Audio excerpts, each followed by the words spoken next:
El señor Alonso Macedo del IPE, una interesante conversación con los periodistas. Buenas tardes. ¿Cómo afecta la época de la ciudadana en el país? Buenas tardes. Buenas tardes.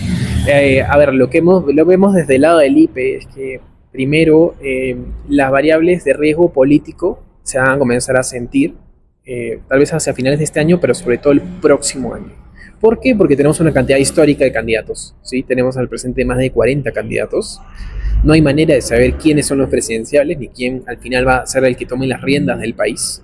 Y esto genera, por supuesto, incertidumbre. La incertidumbre impide que tú puedas invertir, porque si tú inviertes dinero, lo haces para recuperarlo de cada 5, 10 años.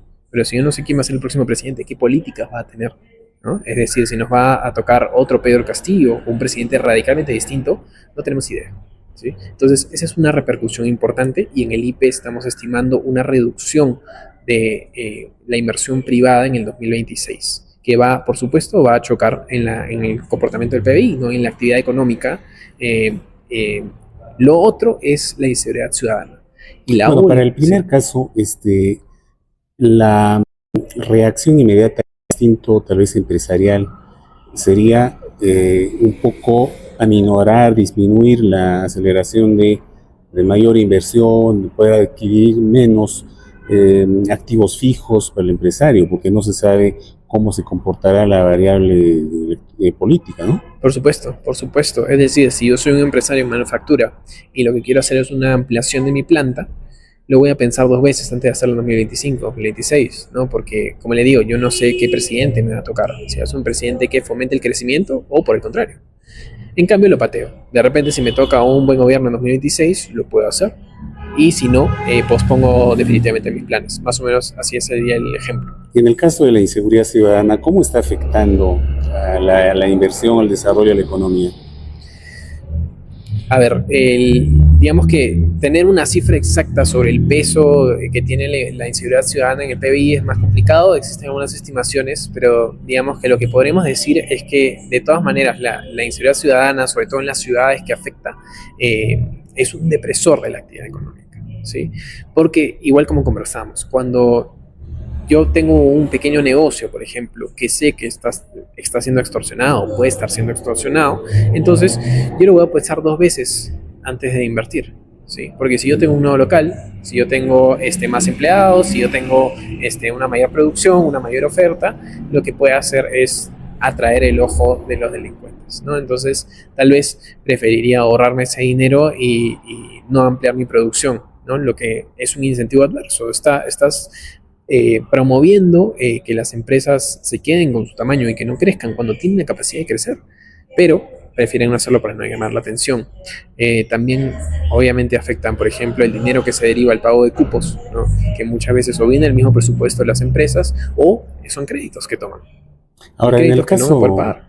en el caso de la mala distribución o la mala asignación de los recursos de los gobiernos regionales, ¿qué es lo que se debería hacer? ¿Usted cree que se deberían recortar ciertas atribuciones y gollerías a los gobernadores regionales por el mal uso que hacen de la autonomía regional y en el caso de los gobiernos locales de igual forma? Tiene que haber una fiscalización importante del dinero que se destine a las obras de inversión, sobre todo de inversión, ¿no? Que es donde más daño se genera. Cuando un gobierno regional, por ejemplo, no invierte de manera eficiente el presupuesto, se terminan generando elefantes blancos, obras paralizadas, en las que al final se pierden miles de millones de soles y que a pesar del gasto no derivan en una mejora de las condiciones de vida de la población, que demandan mejores hospitales, demandan mejores colegios, ¿no? Demandan mejores vías.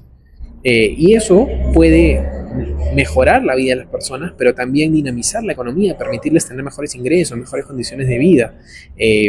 Pero lo que pasa cuando una gestión pública es ineficiente, es poco profesional y está expuesta, vulnerable a la corrupción, es que este dinero se desvía a, por ejemplo, proveedores o concesionarios que no son los adecuados, a proyectos que no deberían ejecutarse, ¿no? Y por eso es que al final llegan con ¿Y problemas. no cree que la sociedad civil, los gremios, cámaras, deberían presionar, deberían movilizarse, ser más proactivos para denunciar casos de corrupción, tal vez hacer denuncias. Por supuesto, y es lo ideal, lo que se espera en una sociedad, que sea la sociedad civil, que sean los ciudadanos, los gremios, los principales interesados, los que participen en esta fiscalización de las autoridades. Los que puedan estar atentos a cómo se desarrollan los proyectos y ver efectivamente si es que existen casos de corrupción, indicios de corrupción o simplemente un mal manejo o negligencia en el uso de recursos, que puedan denunciarlo y que puedan hacer presión para que se tomen acciones, ¿no? Y ahí también tiene un rol muy importante, digamos,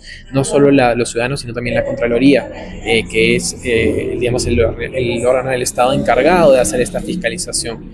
Pero es sumamente importante incrementar la participación ciudadana en estos aspectos, porque es lo que al final decide si los recursos se van a usar o no de manera eficiente. Producimos bastante información regional de Arequipa, de otras regiones y a nivel nacional, que va a ser de bastante interés para los que tengan esta necesidad de poder entender el contexto y el desarrollo de la economía y propuestas para poder lograr que el Perú se desarrolle, que es al final lo que todos queremos. Okay, muchas gracias. Muchas gracias.